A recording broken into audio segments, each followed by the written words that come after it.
આજે તારીખ 16 જુલાઈ આસપાસ અમદાવાદ, ગાંધીનગર સહિત મધ્ય ગુજરાતના ભાગોમાં વરસાદ થવાની શક્યતા રહેશે.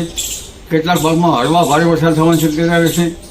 આ ઉપરાંત ઉત્તર ગુજરાતના ભાગોમાં પણ વરસાદ થવાની શક્યતા રહેશે, જેમાં ખાસ કરીને સિદ્ધપુર, કાકોશી અને વિસનગર આ ભાગોમાં થોડો વધુ વરસાદ થવાની શક્યતા રહેશે.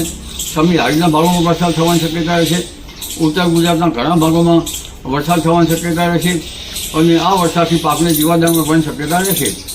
આ ઉપરાંત દક્ષિણ ગુજરાતના ભાગોમાં તો તારીખ 19 સુધીમાં ભારે વરસાદ થવાની શક્યતા રહેશે, પરંતુ દક્ષિણ સૌરાષ્ટ્રના ભાગોમાં પણ ભારે વરસાદ થવાની શક્યતા રહેશે.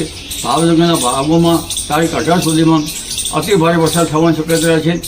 કોઈ ભાગમાં ફ્લડિંગ કન્ડિશન પણ આવી શકે. જામનગરના ભાગોમાં પણ ભારેથી અતિ ભારે વરસાદ થવાની શક્યતા રહેશે. કોઈ ભાગમાં